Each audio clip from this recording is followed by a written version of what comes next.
fixing our pickers and being attracted to emotionally available people.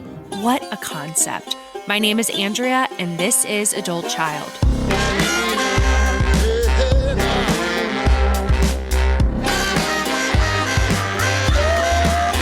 What you holding on to?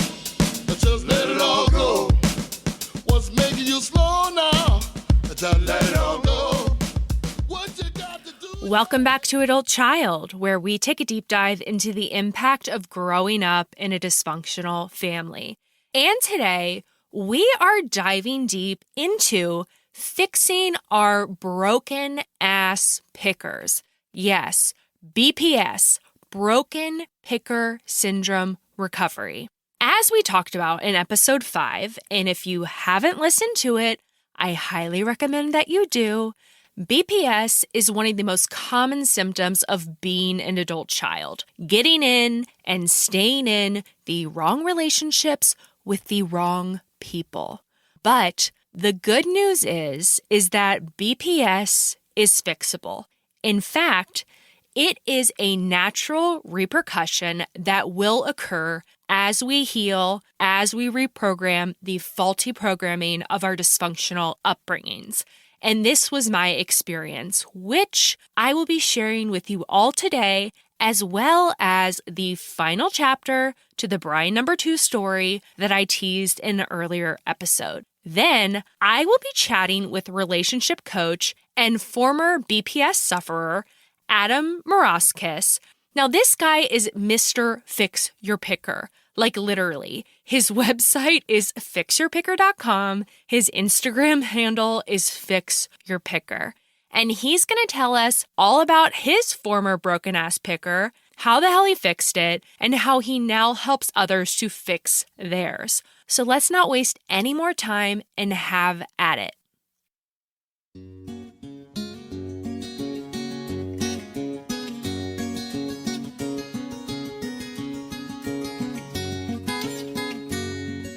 She broke down, let me in.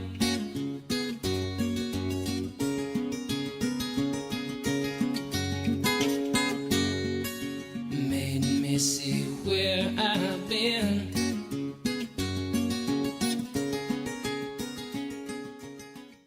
So it is February 7th, 2018. I'm at home, it's 7 o'clock at night, and I receive an email from Brian number 2.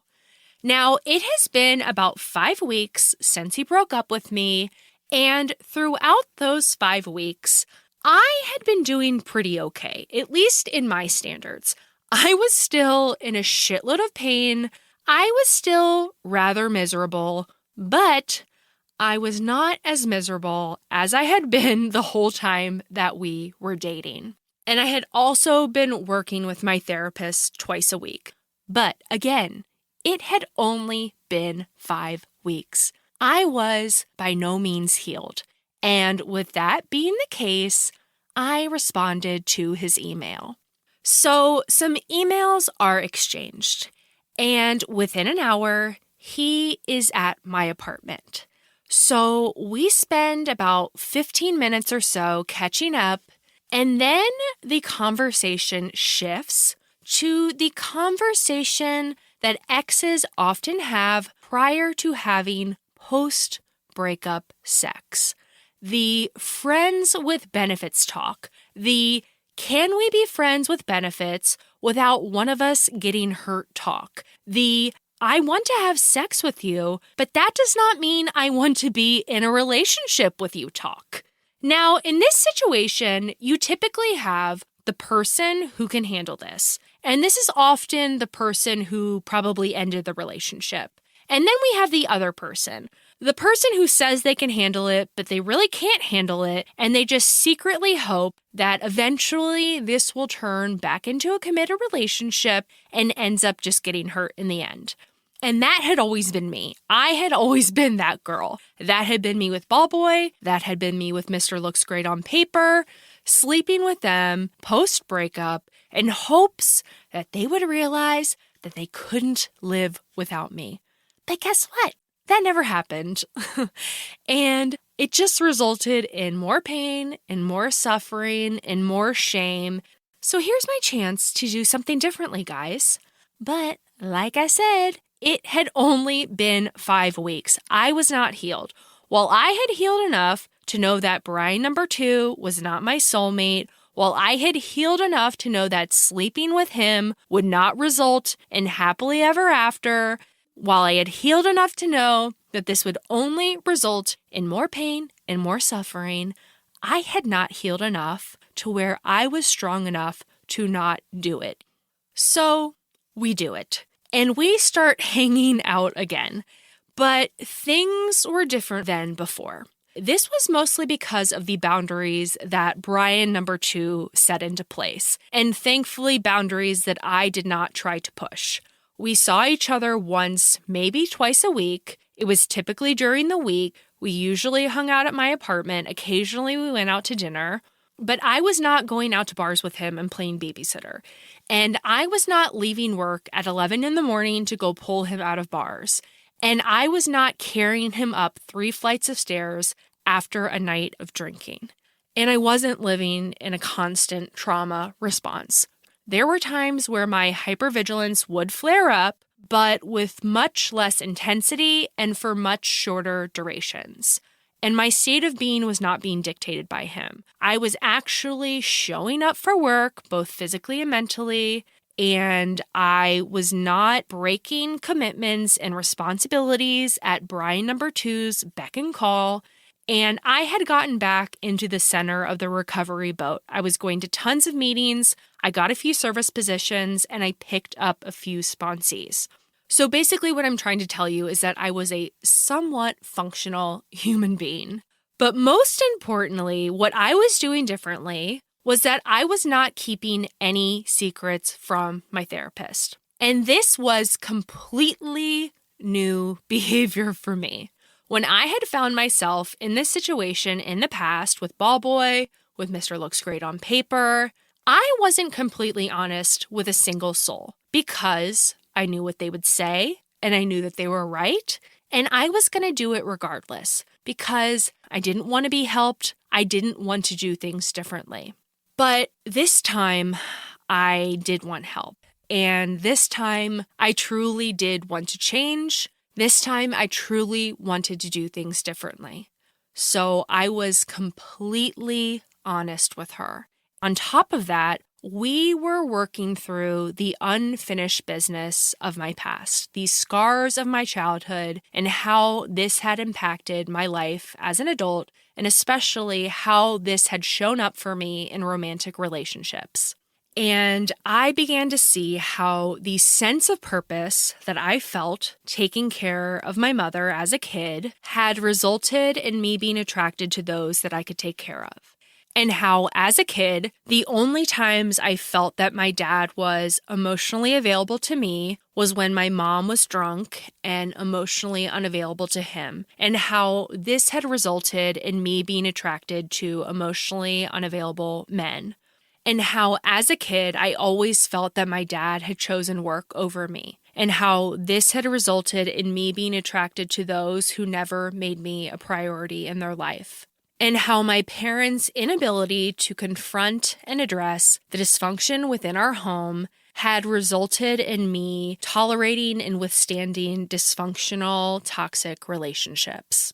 And so what starts to happen is that I start to slowly heal. And I slowly start developing the characteristics on the flip side of the laundry list. Now, we talked about the laundry list in the first episode, but we did not talk about the flip side of the laundry list, which are the characteristics that we develop as a result of adult-child recovery, as a result of reprogramming our faulty childhood programming.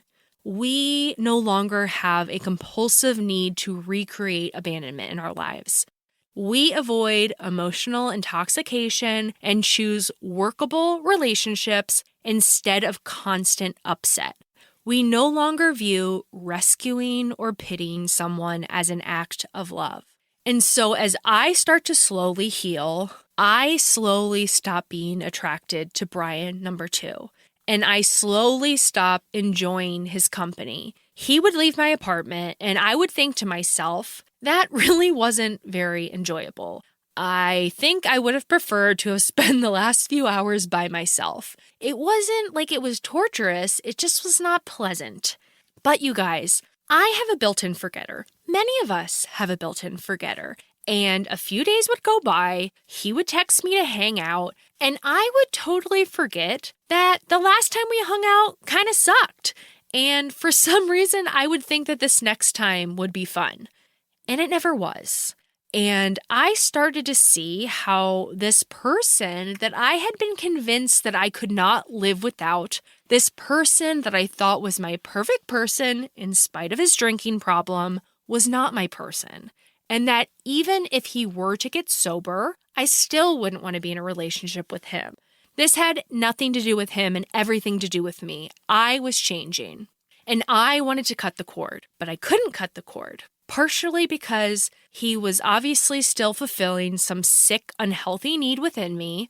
Partially because I still felt somewhat responsible for his well-being. And partially because I was afraid of hurting him. Because even though he wasn't saying it, I could tell that he was developing strong feelings for me. Of course, this would be the case, right? As I pull away, as my feelings start to wane for him, he wants to get closer and his feelings get stronger. But I just could not walk away. And I was really beating myself up over this. I would say to my therapist, why do I keep doing this? What the fuck is wrong with me? When am I going to change? Why do I keep spending time with someone that I don't enjoy spending time with? And Mary would just reassure me that I was right where I was supposed to be, that I would get to the place where I was able to walk away. And she would say, you obviously have more of a lesson to learn here. So is it possible that instead of saying, what the fuck is wrong with me, can you say, what am I supposed to learn here? So fast forward to July. So it's now been 5 months of this hanging out once or twice a week with Brian number 2, and 5 months of seeing Mary twice a week. And my parents are coming into town. And Brian number 2 tells me that he would like to meet my parents and that he would like to take them out to dinner. Now, Brian number 2 had never met my parents before. Brian number 2 had never expressed an interest in meeting my parents before. So he asks to meet my parents, and I think, fuck. He's asking to meet my parents, and I have absolutely no desire to be in a relationship with him. And it was in that moment that I realized that while I had been continuing to spend time with him out of fear of hurting him, I would only be hurting him more the longer that I strung him along. So it took me a few days, but I finally mustered up the courage to do it. It was really fucking hard, and I felt guilty as hell. I told him that while I cared for him deeply, that I saw no future between us, and that I thought it would be best for us to part ways. And he did not take it well. And it was a complete role reversal from when he had broken up with me. This time he was the one having the emotional breakdown. He professed his love to me, and he told me that he would do anything to be with me, and he told me that he would stop drinking for me. And over the next several weeks, he sent me flowers. He showed up unannounced at my apartment, begging for me to give him another chance. He did and said all the things that I had always hoped and prayed that he would do or say. He did all the things I had always hoped and prayed any guy would do or say. But it didn't matter, and it didn't change anything for me. Because finally, I was in a place where I didn't need somebody else to complete me.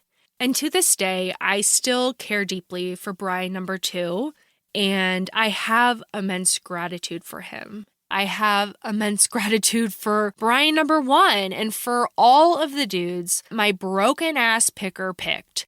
And frankly, you all should be grateful for them too, right? They were the catalyst to the pain that brought me to my knees, that brought me to the place where I was willing to do the work, which ultimately led in me creating this podcast. So I would like us all to cheers our coconut LaCroix, our Diet Cokes, our root beers, to all of these men who were the catalyst of my pain and to all of the people that were the catalyst to your pain as well.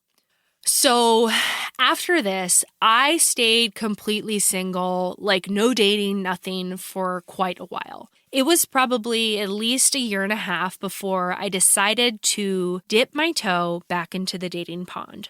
But honestly, it has not been a priority since. My priority has been me. My priority has been creating a badass, fulfilling life.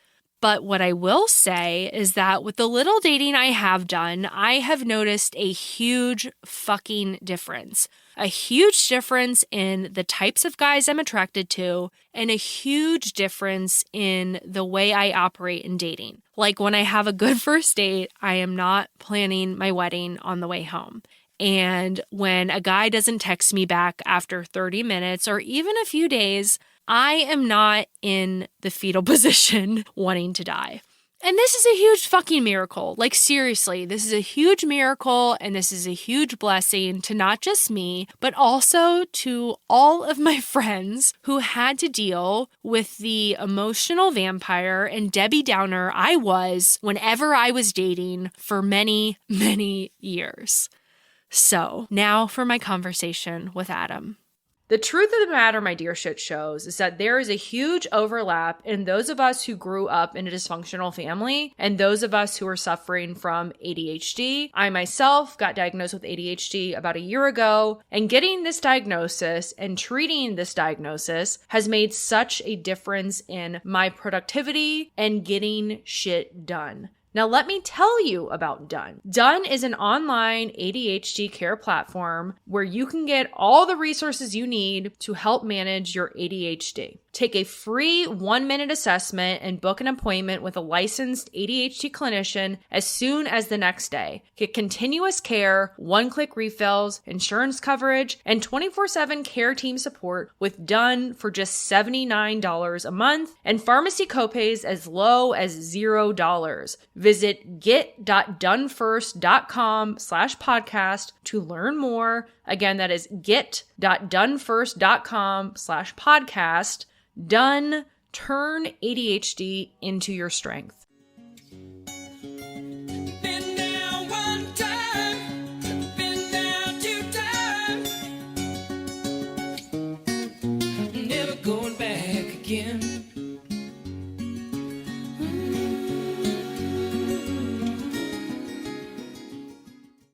Well, it is my pleasure to introduce a relationship coach, Adam Moroskis. He is the face behind fixyourpicker.com. And I actually, you said we found each other on Instagram. I actually had a friend of mine, Denise. She sent me one of your articles. I think it was about avoidant attachment style. So I'm super pumped to have you here. Welcome. Hey, Andrea, I'm glad to be here. I like the work you're doing, and we're both on the same team doing this kind of healing work. Yes, sober, formerly super broken pickers. Yours is pretty much fixed. You're married. I think that mine's fixed, but I haven't really had like good evidence. You got to road test it? Yeah, I have a little bit. I've done a little dating, and I found that I'm not attracted to what I once was. So that's good.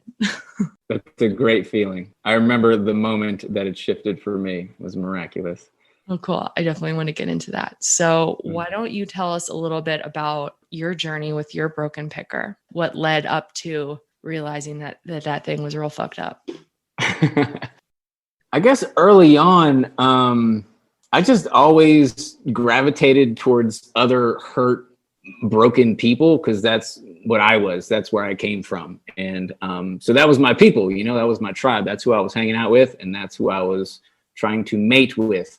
I guess looking back in retrospect, I learned a lot about this looking back. But like the first person that I kissed in when I was a little kid went on to become a heroin addict, right? Like obviously she wasn't a junkie in 5th grade, but I just tended to date addicts, alcoholics, and people that were just hurt in various ways, you know, whether it was bulimic or addicted to something or cutting or whatever it was. That was my people. And much later, doing recovery work, I was able to, you know, do a bunch of inventory and unearth one of my first memories of being alive was, you know, my parents split when I was 3, and my mom was like crying and like, you know, hurt, depressed, whatever, struggling with whatever single moms were struggling with. And I'm like, I don't know, 5, 6 years old. I'm a little guy. And I go up to her and I hug her and I say, everything's going to be okay, mommy.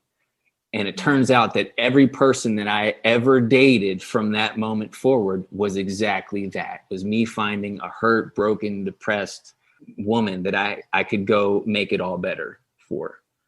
And so that was my pattern, you know, and I knew it by the time I was probably graduating high school, going into college. It was a joke. It was like, you know, put me in a stadium full of well-adjusted, healthy human beings, and like one woman with daddy issues or whatever. And I'm like, she's cute. You know, I'd find her. I have a radar for it. And I would swoop her up. And and that was my story. And I didn't know, one, I guess I don't know if I could do anything about it, but two, I don't know that I wanted to. I don't know that I deserved better or was capable of even having a healthy relationship. I was like, this is what I'm going to do for the rest of my life. And so I was just kind of resigned to that until, you know, it was years into being sober and therapy and doing all this healing work. And so I got to the point of like, oh, wait a second. I don't have to have terrible relationships all my life. Like I can do something about that. What was your broken pick or bottom? Oof. I was 7 years sober. I was super sober, let me tell you. I mean, I was like speaking at all these different engagements and like helping people and had all these commitments. I was like extra sober, right? And I was dating probably one of the most unhealthy human beings ever. It was my personal record. Just kind of broken in every possible way. It was like an active meth addict, like real bad. It was a real bad situation. Sounds like a winner. Yeah, it was a dead ringer. And I was in love. I was like, it was magic. I'm telling you. And I even wrote her a love song, wrote and recorded a love song while she was in rehab, just to give you an idea of like the level of the delusion. And I didn't have an excuse. I couldn't be like, well, I was drunk or high. I was very sober, just in this dumpster fire relationship, you know, picking out curtains and wedding rings and like being cute about it. Like it was a thing and it was killing me. I actually didn't feel sober anymore. I felt junked out on the needle, the high highs and low lows. I didn't feel sober and it was disgusting. And I was like, I don't know, maybe gonna die. Like it felt like my soul was being crushed. And so I just like kind of hit the eject button and just, I had to get out of that thing. And I like crawled into another recovery program, badly broken, and was like, help, like somebody out, you know, I got into therapy. I decided that I was going to do this healing work as it related to my relationships, and decided that I had to stay single for a year minimum. For me, I don't recommend that to people, but I was like, if I try to jump back in a relationship, I'm going to set it on fire quick, fast. And so I set that boundary with myself. Yeah, I want to get back to that being single for a year thing a little bit later. But so when you were going through this, you're sober, you're working a program. Are you keeping things a secret? Because like that was my pattern, right? I wouldn't tell friends, confidants, my sponsor what was actually going on. And that goes exactly to what you were saying about like not feeling sober. It's like the same level of secrecy, denial, lying, all of that stuff that comes with active addiction was very much in play for me in sobriety, in these relationships. So were people in your life aware of who these people were? Were like you telling your close friends like, hey, yeah, I just met this wonderful girl. She's a meth addict. That's a great question. And I'm going to try to answer it as honestly as I can. But you know, in those moments, delusion is a real thing, right? Like delusion is you don't know you're lying when you're lying kind of thing. And I honestly don't think that I was keeping it a secret. Yeah, like I was a a high school teacher at the time. And I brought this woman. I mean, she had like fuck tattooed across her knuckles and like throat tattoos and stuff. Like she was a little rough. Like I brought her to a school play straight up, you know? So I probably should have lied a little more and done a little more hiding in secrecy, but I guess just, you know, the whole rigorous honesty thing. Like I had learned in 7 years to not be super shady. So I guess I was pretty honest, and that may have been what helped me. I mean, the relationship lasted maybe 3 months, and then it ripped apart rapidly just because it was so terrible. And so, yeah, I think if I would have lied a lot more and like hid it, and I probably could have kept that thing afloat for another year. But no, it was obviously a terrible relationship, and it couldn't last. You know, for me, it was get into these relationships. They'd be horrible. I knew I shouldn't be in them, but I would wait until the guy would end them. But at the end of each relationship, I would make these promises to myself. I'm not doing this anymore. Like, I'm not going to ignore red flags in the future. This isn't what I want. And I wholeheartedly believed that. Like, I didn't want to be in these types of relationships. You know, I didn't want to feel that way. I, on a conscious level, knew that I deserved better. I was reading one of your blogs and it was talking about how we don't realize that we hate ourselves.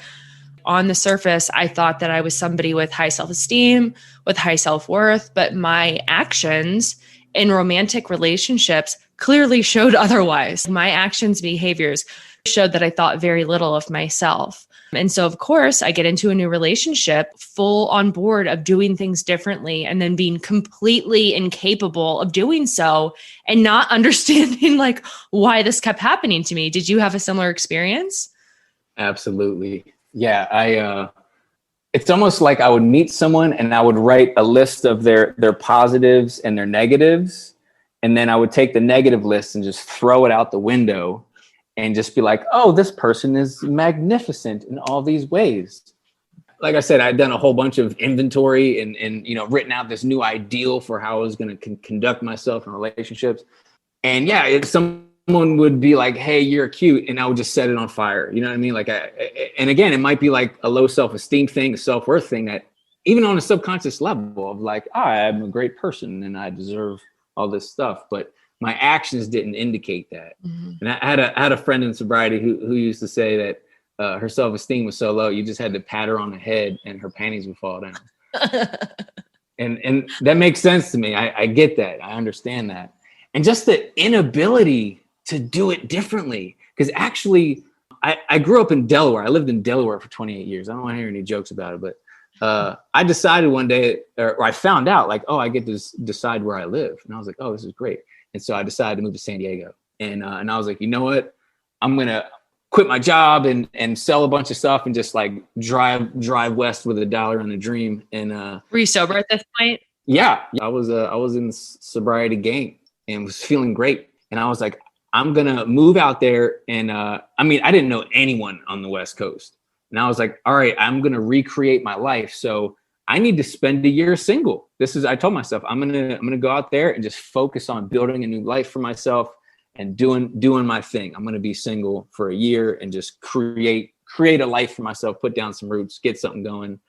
And on my drive to San Diego, I scooped a girlfriend.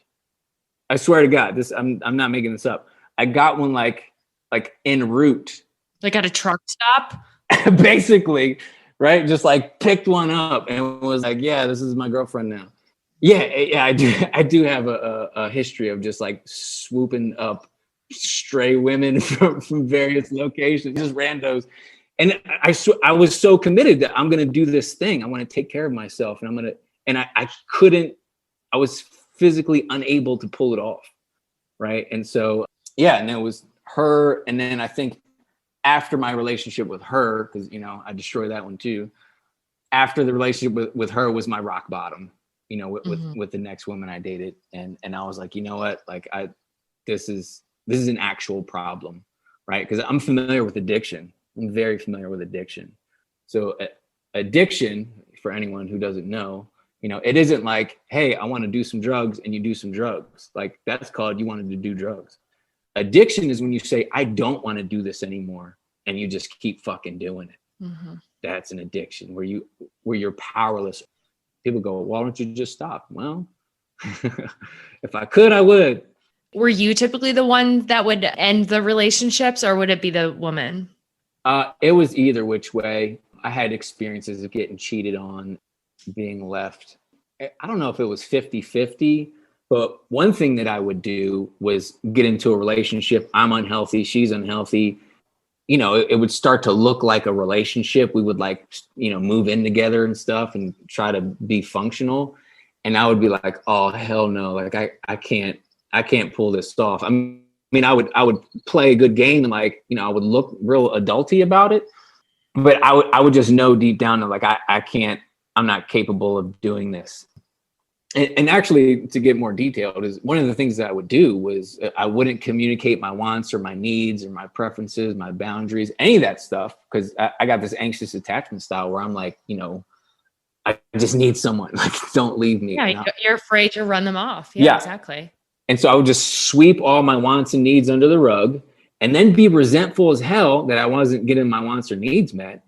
Just this secret thing that I had brewing to myself.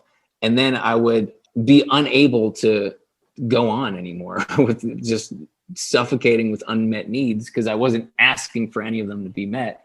And so I would vanish, just disappear from the relationship. And it was usually like everything was going great.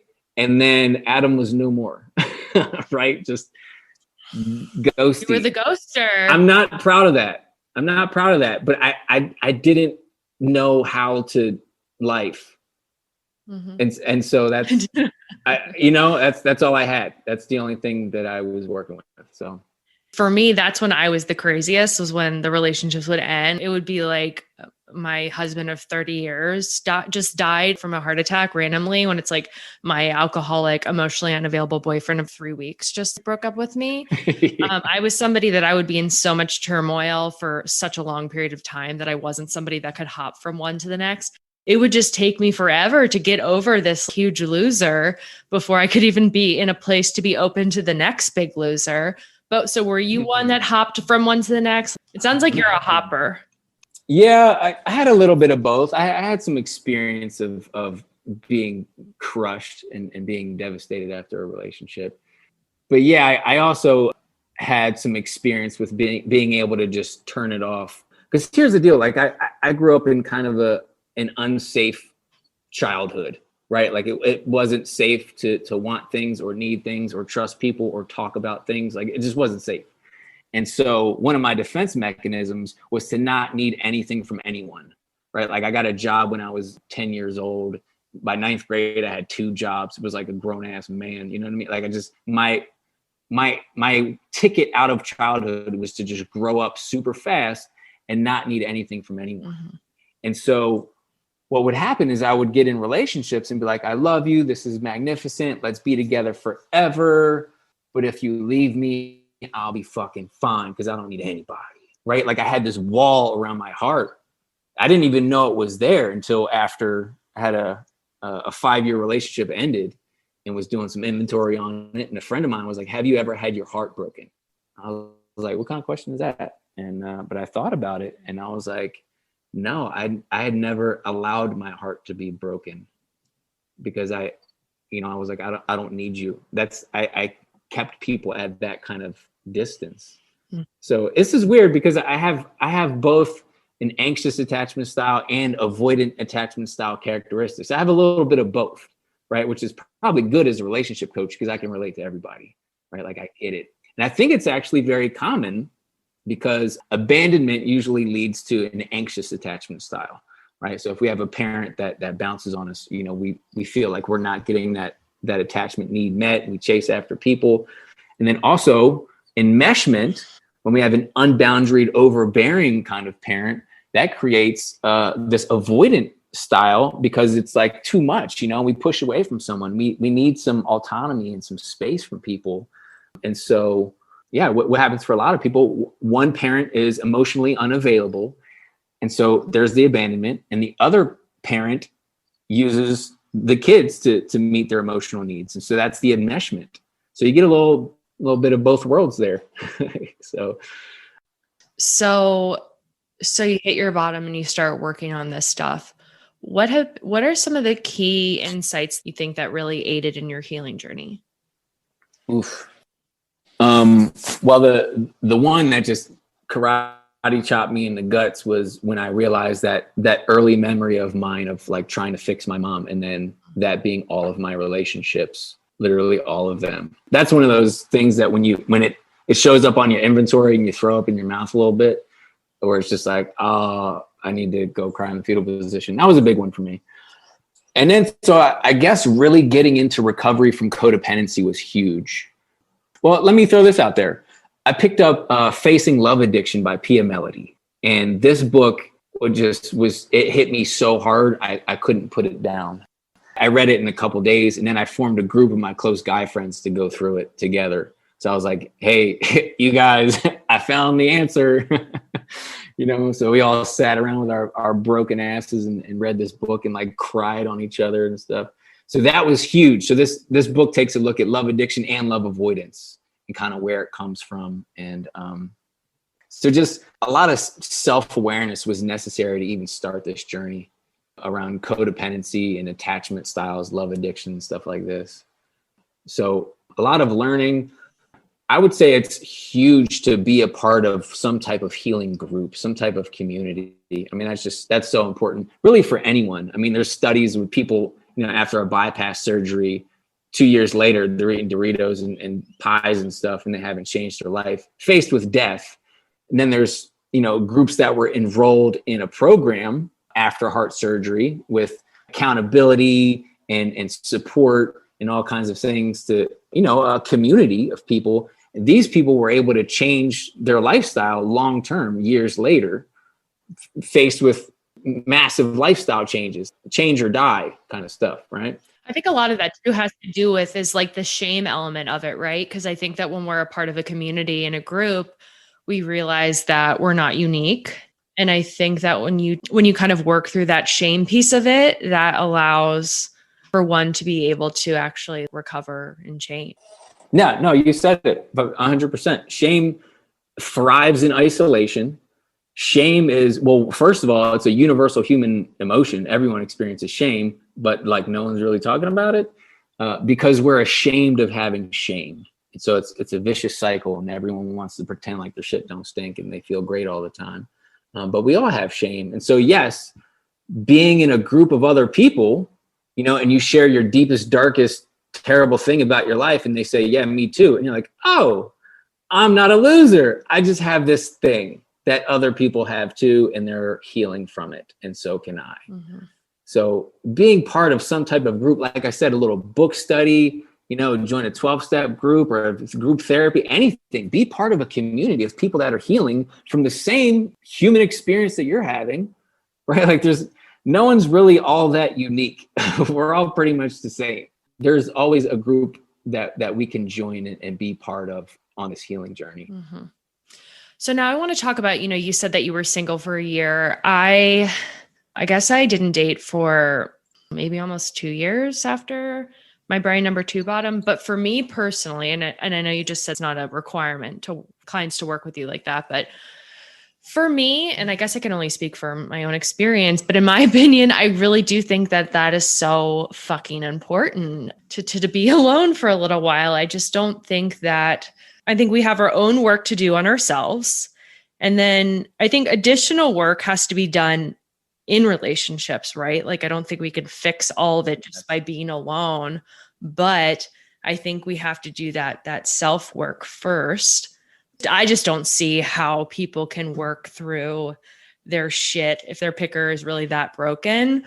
I don't see how you really work through it unless there is a significant period of time of being okay, being alone, right? Because so much of it is self-esteem, self-worth. And if we're not getting to a place where we're just comfortable with ourselves, I don't see how we're going to be able to get to that place in a relationship. Yeah, absolutely. You want to get clean, you got to detox, right? So that's exactly what that is. It's an emotional detox of sorts. And one thing that I noticed is just in general in my life, when I had periods of time when I was single, I was on my self-care game. I was living my best life. I was fabulous. Like everything was fantastic. And I think it's because, my self-care was a priority at that point because I was the only thing on my to-do list. Mm-hmm. Right. But as soon as someone else entered the picture, turns out I was the last priority on my list. I just didn't realize it when I only had one thing on the list. Yeah, it's important to heal that stuff when you're single. And it's funny, I've been seeing this quote a lot lately. I think it's John F. Kennedy that you fix the roof when the sun is shining. And so when I'm single, I feel fantastic. And it's like, wow, I don't need to work on myself. I'm great. Then I get in a relationship and set it on fire. Like, I should have did some work when I was single. That is so true. Because that would be the same for me. I would be single for a period of time and I'd be feeling great, but I wasn't working on the issues, partly because I didn't fucking even know what the issues were. But that's to say that I'm not trying to say that just stay single for a year and like that's the golden ticket, because I did that and it didn't fucking work. But it's the being single and then also doing the deep inner work. Yes, got to do work. And you're absolutely right. You start the work by yourself and then you have to road test it. You have to. I mean, so I was seeing a therapist, we're doing all this work, but at some point she was like, Adam, you need to start dating. How far into the process were you? It must have been at least a year in, because I went for over a year, probably a year and some couple months of just not flirting, nothing. But yeah, my therapist was like, yeah, you gotta, we can't just talk about this crap. Like we gotta, put some boots on the ground and see what you can do out there. And so I was like, okay. And I remember a woman in our friend circle, just in the crew kind of, and we kind of just inadvertently had lunch together. I don't remember like setting it up, but we I don't know, we ran into each other or something and just like had a little impromptu date of sorts. We didn't really call it that, but it was like a little thing. And so I told my therapist right away, and she was like, how old is she? And I was like, man, she has like a radar or something. And turns out she was like 21 or 22 or something. And I was like, I don't know, I was like 30, right? And she was like, absolutely fucking not. She shut me down so quick. She said, Adam, you are not allowed to date that person ever. So tell her. She was like, if you need to tell her that I said it, go ahead. You can't date her. And I was like, damn it. Because I felt all magical, right? I was like, ooh, I never felt this way before. I'm in love. I think I'm in love again. You know how it goes. But she was like, nope, that's not it. Shut me down. And you listened. That's huge. So this is why it's so important to have community, to have a mentor, to have a sponsor, to have somebody who knows what the hell they're doing, to be able to tell you, what's going on, or to guide you, or tell you when you're fucking up. So and so I was able to listen reluctantly, but I did, because I was like, I don't know what I'm doing. Like my track record is bad, and so. And the therapist was like, you need to go on, what was the number she gave me? She was like 19 dates or 17 or 19 dates before you have sex with someone. I was like, what? Like, you're high. Like, that doesn't even make sense. I'm not willing to do that. Yeah, I draw the line somewhere. But I was like, what? I was so broken and just willing to do whatever that I was open to that. I was like, I'll hear that. I'll listen to that, and I had a person tell me once, it was like a recovery coach that I started to work with, but that it didn't work out. And he told me that I could only go on group dates for the first 3 months. And I was like, nah, not willing to do that. It's fucking weird. Group dates. Yeah. How do you get to know someone? Bowling or whatever. So then, okay. So that was your first date. So then what happened? Tell me, how was your journey? What did you notice? Who were you attracted to? How did it go? Yeah, I guess as I was, feeling more seaworthy, having done a whole bunch of work, I think I was just a lot more in charge of who I was attracted to. Like, I think that moment of her telling me, you can't see that young girl, you can't date that little girl. When she told me that, and then I was like, she gave me permission to set a boundary, right? Which is a thing that's always been hard for me. And I think for anyone with an anxious attachment style, because a boundary is a possible thing that separates me from my connection that I need desperately. But she gave me permission to set a boundary, and she she gave me the training wheels for that. And when I did it, I was like, wow, look at that. I can do this. Like I can adult in relationships and I can make choices. I don't just have to jump into a thing and ride so the wheels fall off.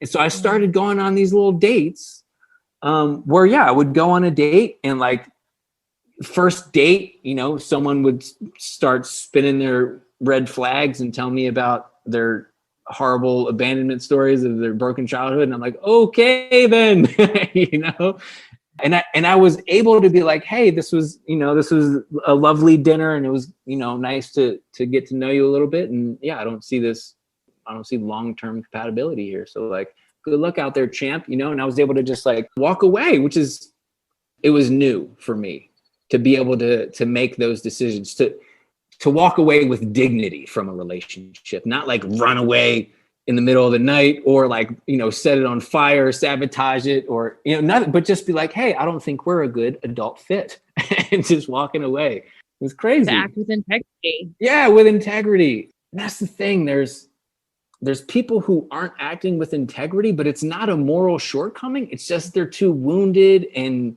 insecure and just don't have the skills or the tools to do anything different. Mm-hmm. And so, yeah, I had to learn.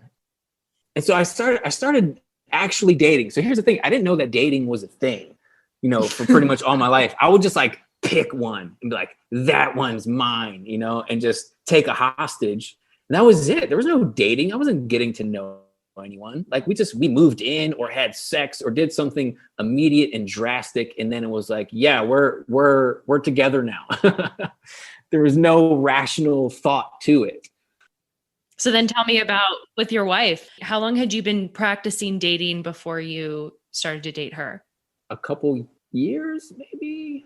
Yeah, probably two years, something like that. And had you had any relationships in that period of time? Had anything gone for more than a couple dates? Yeah, actually, I did have a relationship.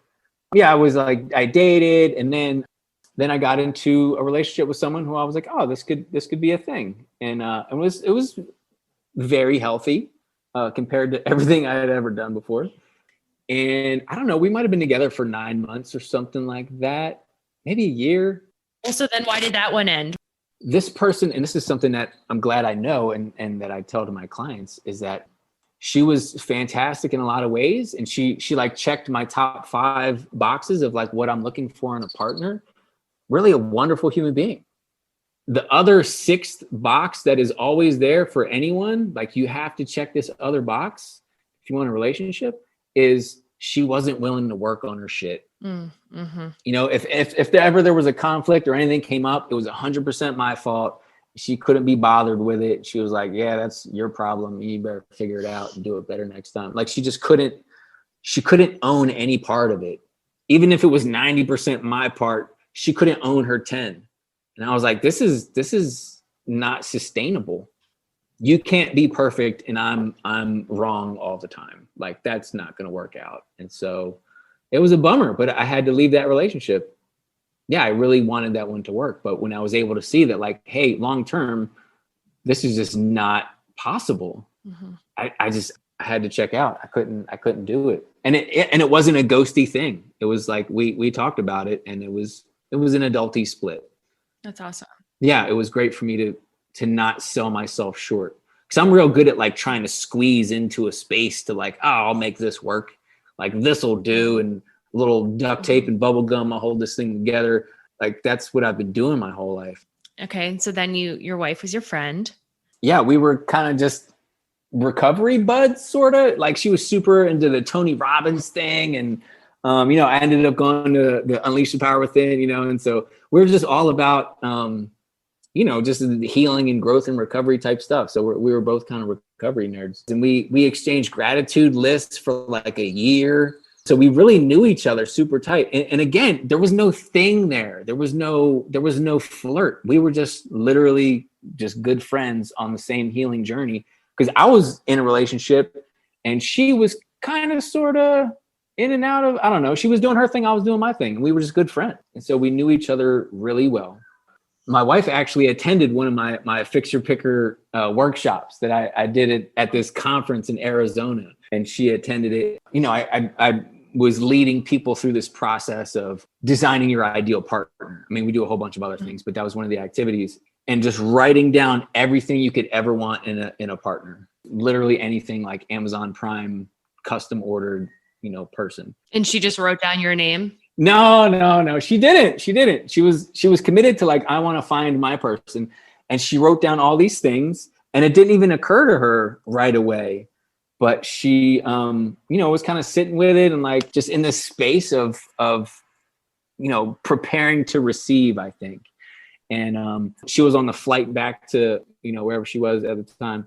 She was reading over it and she was like, this is Adam, and this is Adam, and this is Adam. And she realized that everything on there was me, and it scared the crap out of her because she was like, what do I do with this? Because like I said, we were friends and she was living in Dallas. I was in San Diego. She was in Dallas. So like, there was all kinds of reasons why, like, I don't know if this is going to work out, but she couldn't not say anything. And so she shared it and was like, I don't know what to do with this, but I have to tell you that like, you're my person. She's like, I don't know what we're going to do about it, but there you have it. Were you already thinking that about her when she shared that with you? I wasn't thinking it. I was feeling things, but no part of my brain was like, this is a good idea. But I can't say that it wasn't in my feelings. Yeah, because even when we had this conference was in October, I think. And I think she let the cat out of the bag in November. And I was like, oh, cool. Like, I didn't know what to do. And I was like, I'm not into a long distance relationship. I don't want to do that. I was not interested in that. And she texted me, hey, do you want to come spend Christmas together or something? And it was like just a casual text. So I called her and I was like, you can't just drop a text like that. Like, that's the conversation. That's the conversation piece right there. Do you want to spend Christmas together? I was like, that sounds romantic. So I called her and was like, this is a big question you're asking. There's a strong possibility that if we spend Christmas together, we're going to fall in love. And she was like, yeah. I was like, you live in Texas. Like, you live 1,000 miles away. And she was like, that's correct. She was totally undeterred by anything. I was doing anything I could to kind of try to bail out of it because I was scared. I was scared, probably just as scared as she was, but she showed up. Yeah. She showed up for that scary conversation. That is so badass. Go her. Yeah. She was like, let's do this. So I reflected on it. At the time in San Diego, I had a group of guys and we would go out to dinner every Wednesday. And this is so important, and this is something I learned from, some like recovery workshop was men learn how to be men by being with other healthy men, and the same for women. Right. So yeah, there's men who have like no male friends and like, wow, that's something to look at, or women that like don't have women friends. Like, that's something to maybe take a look at, like whatever that is. But so anyway, I would meet with my guys, there's like 5 or 6 of us, and we would just talk about life and check in about things every week. It's so important to have a accountability group. And so I brought it to the circle. It was like, all right, my dudes, I have a situation. I was like, I don't know what to do. Rebecca, we're super good friends, and she shared this thing about me, and she wants to spend Christmas with me, and like, but I don't know, and she lives there, and this and that, and blah blah. And one of my best friends was like, so let me get this straight. There's an amazing, beautiful, successful, healthy woman who's super into you and wants to spend Christmas with you. He was like, what's the question here? Like, what's the problem? He was like, you better go, bro. Like, what are you waiting for? He was like, if you don't go, I'm fucking going. I was like, all right. Yeah, I needed that. I needed that like permission to be an adult in relationships. I needed permission to like do a big scary thing. Yeah, I needed support, and that's the thing. Like, if people have problems, people got a broken picker or addiction or any type of problem, depression, anything you're going through, like trying to just figure it out by yourself is brutal, right? Like there's a saying, one man is no man. So I live in Panama, right? For people that are listening, we have a lot of. Yes, I'm hearing all these nice birds in the background. It's very tropical. Yes. We're all on a little vacation here with our ears. I have 1,000 species of birds in my backyard, but we have a lot of ants. But anyway, so ants are just group critters, and together they can build these intricate systems of like miles of underground passageways and this economy and all this stuff. They're brilliant creatures. If you have just one ant, you can just set it on a table and it'll just walk around in circles until it dies. It's fucking stupid by itself. But in a colony of ants, they can build bridges from one tree to another using their bodies and walk over each other. They're genius in a community. And I feel like humans have that capacity that when we're plugged in with a group, when we belong and we're connected with other people on this healing journey, the sky's the limit. But if we're at home, just ashamed and trying to pretend that we're fine and trying to figure it out by watching YouTube or whatever, like, it's tough. It's tough. So yeah, that's the biggest barrier, is to get over the ego and the pride and the shame. And that's the thing, whenever I work with anyone who's like, yeah, I've been doing therapy for 10 years and I've read all of the books and I've done all these things. If they've done all the work and they're still not better, shame 100% of the time. Shame is what's killing them. You know, and Carl Jung describes shame as a soul-eating emotion, which is a pretty good description.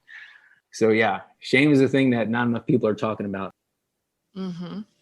So why don't you talk a little bit about your quiz? And then I know that you have some data that you could share. So why don't you go on? Yeah, this is great. So fixyourpicker.com, there's a button on there that says check your picker. And, you know, there's a quick 20 question quiz, yes or no, bing, bang, boom. And so I just have hordes of data of people who show up. And so it was interesting to look at it because the quiz kind of breaks people down according to their attachment style, more or less. And that's huge for anyone listening. Understanding the basics of attachment theory is just so crucial for understanding relationships at all. But anyway, so yeah, the people who take this quiz, they get put into 4 different buckets. Either they show up as anxious, which is, you know, love addict, codependent, clinger, needy kind of style, anxious attachment, or they are avoidant attachment. This is the aloof people, kind of the fiercely independent people, anxious, avoidant, or both, right? Like we talked about, some people have both characteristics. Or the 4th bucket is where someone has mild characteristics of each, where they're like, so it doesn't necessarily mean that they have a secure attachment style, because that's not the way my quiz is set up. Can you give some examples of some of the questions? The questions are just, you know, do you go from 0 to marriage in 60 seconds, you know, is kind of an anxious attachment one, or do you stay in harmful situations for way too long, you know, or do you crave love but also fear it, or do you avoid sharing intimately, or being known, being vulnerable with others, do you feel safer being alone, some of these things. So there's different questions for if you're anxious or avoidant. But it's a quick quiz and people knock it out. And then looking at the data of hundreds of people who have taken this, about 40% of people who show up and take this quiz have an anxious attachment style. 30% have characteristics of both. So that's 70% of the population is either anxious or anxious with some avoidant characteristics as well, maybe a disorganized attachment style. You know, so these people are like craving relationships. They're chasing after it. They kind of abandon themselves and they have this fear of abandonment from others. And they really crave connection more than protection, right? Because those are the 2 things that we all want, connection and protection. And people with an anxious attachment style will sacrifice protection for the connection. That's the ignoring red flags, staying in harmful situations. They're like, I just need to be connected, even if it's harmful to me. And so avoidance are people who prioritize protection over connection. Right. So they'll sacrifice connection for their independence and their autonomy. And like, I need space, you know, and so these people are more aloof. So a secure attachment style is people who don't sacrifice one for the other. They're like, hey, I'm going to get connection and protection. This is a healthy relationship. I'm going to set boundaries and, you know, what a concept. It's amazing. Yeah, it's crazy. But so anyway, so 40% anxious, 30% have both, 20% have like mild characteristics, only answered yes to a handful of questions. And 10% of people who show up and take this quiz have an avoidant attachment style. Of course. Right. They're going to be avoiding taking this quiz. Exactly. Those people aren't super interested in learning about relationships and attachment style and all this stuff. Yeah. Interesting to look at. And, you know, people take this quiz and they book a free consultation or whatever. And so I look at the quiz and I kind of just know, I just look at it and I'm like, ooh, like, you know, this person, you know, was abandoned when they were a kid, or like this was going on. Like I can just read it in a matter of seconds. And then I talk to them and they're like, yeah, how'd you know? Like it's science, like it's so, when we're alone and struggling or, whatever's going on in our life, it can seem totally perplexing. But being able to work with a whole bunch of different people and just seeing the volume of numbers and just seeing people from all different walks of life and just realizing, oh, this makes perfect sense. Abandonment, enmeshment, different trauma, like it all just results in these maladaptive coping strategies that people carry into the relationships. And it makes perfect sense. Mm-hmm. Right? So it's like not a mystery once you look at it in black and white. Absolutely. Which is good. So regardless of where someone falls on the spectrum, obviously not somebody that's secure, but is there like a high level overview plan for someone to fix their picker? I mean, like, where does one begin? Yeah. So that's a great question. So the process of change in general is knowing better, doing better, and then being better. That's just how change works. People want to just jump to the being better part, but that's not a thing.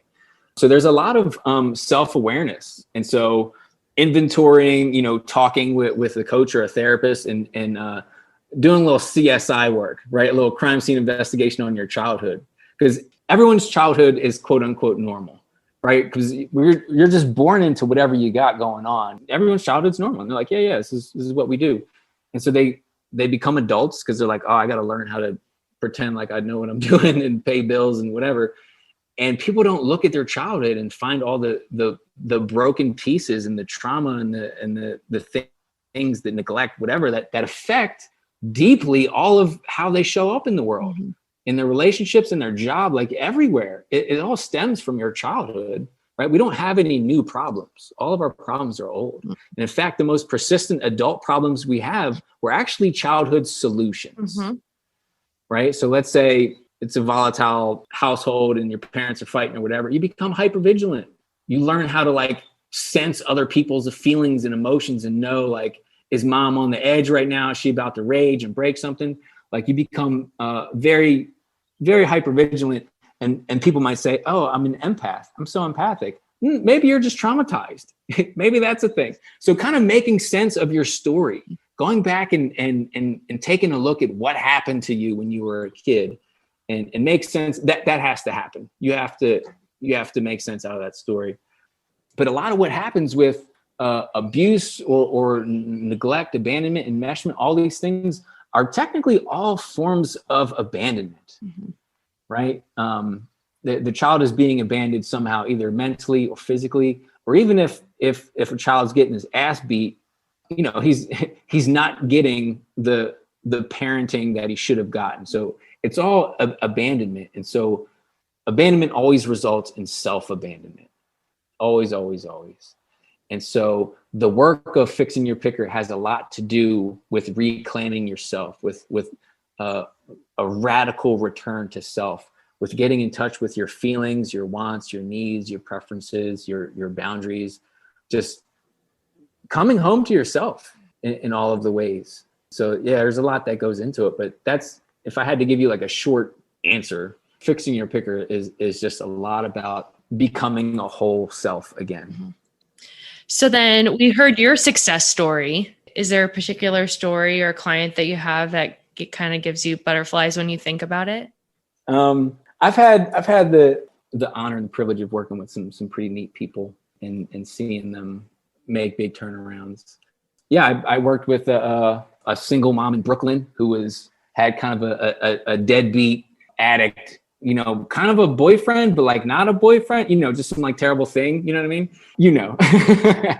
And I worked with her for a handful of sessions, and she picked it up, like just took to it like a fish to water, and just was doing everything and was just on fire for it. And yeah, I don't know, we might have met 5 or 6 times or something like that. And yeah, she had a huge turnaround, huge, massive turnaround, like cut this dude off, and is all about self-care and self-love and taking care of herself and her kids, and huge success story, just fantastic. Yeah, love her. She's great. I had another woman who was chasing a super unavailable dude, just very unavailable guy, and I can't relate. And when it's like, we've been together for 9 months, but like, I don't know what we are. Like, I don't know if we're together, but we are, one of these things. And I was like, oh, Lord help me. And so, worked with her, did some crime scene investigation, dug into her shit, and did a bunch of work. And she made a huge turnaround. She's actually now she's engaged, she's pregnant, she's got a great guy. And I was with her for this process of, getting rid of a dude, healing, doing some healing work, like setting boundaries with her parents, just doing all kinds of work, dating, having to be like, oh, this isn't the right guy for me, and let's try this through this process. And yeah, she's got a fantastic guy. And like any relationship, nothing's perfect, but she's got the skills to not chase terrible people and to not run away from something, when it's good or when it's challenging, say, oh, I can't do this, it's too hard. And so she's doing it. Yeah, she's doing it big. She's doing great. And so yeah, I've been able to connect with people like on different continents and different, men and women, and some younger people, some older people, like all kinds of different people. And one of the greatest gifts of this work that I do is seeing that we're all the same. Whether you're in Budapest or Canada or the US or in Panama, the people are all the same, and they have the same universal experience with their childhoods, with relationships, with shame. Like we're all the same. And so there's something really refreshing about that, actually. Mm-hmm. Mm-hmm. Yeah. Freeing. And also helps to release that shame part of it as well, to know that we're not alone. We're not terminally unique. Yeah. So in closing, is there anything you want to touch upon? I know that you have some resources that you want to provide to listeners. Well, yeah, that's the one thing that we had talked about is I created a page on it's fixyourpicker.com/adult child podcast, one word. And I'll include it in the show notes. Okay. And so one of the things that I sell on my site, but I'm happy to give it to your listeners for free, is this inventory workbook. It's the Fix Your Picker workbook. And it's a process of identifying your patterns and characteristics of how you show up in relationships. There's a fear inventory. What kind of love did you learn growing up? This process of designing an ideal partner with deal breakers and, preferences. And it's just this whole workbook of really just unfucking your relationship skills.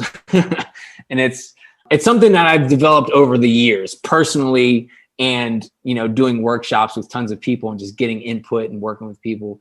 And so I love it. It's a great resource. And so I would love for your listeners to be able to download it for free. So like I said, fixyourpicker.com/adult child podcast. And there's a list of other resources there too, different quizzes for attachment style or relationship quiz, trauma, adverse childhood experience quiz I have linked on there. Just resources for getting into this healing work, kind of a self-awareness starter kit. Amazing. And obviously, you can follow me on Instagram at fixyourpicker. I put up fresh content every single day. And I want to get the message of healing out to the world.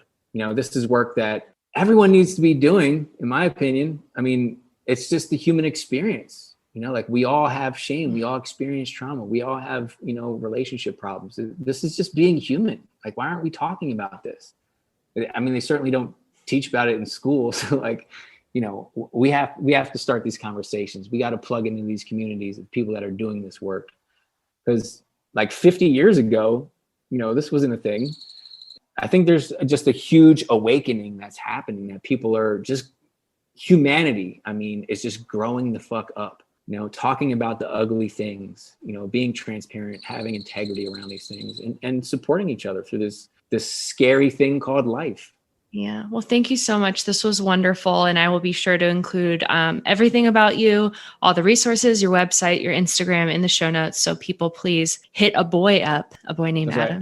Right. Thanks for having me on the show. I love what you're doing. I love the podcast. If there's any way I can support you going forward, I'm cheering for you. So thank you. I appreciate it.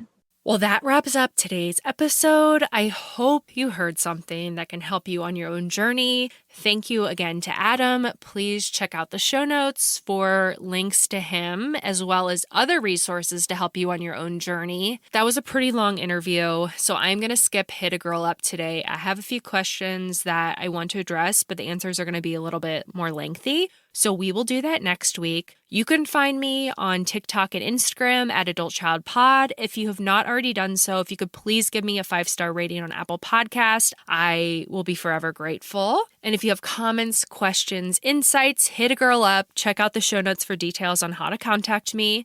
Next week, I will see you all for another great episode. It's going to be super raw, it's going to be super vulnerable, and I'm super excited for y'all to hear it. It's going to be a goodie, I promise.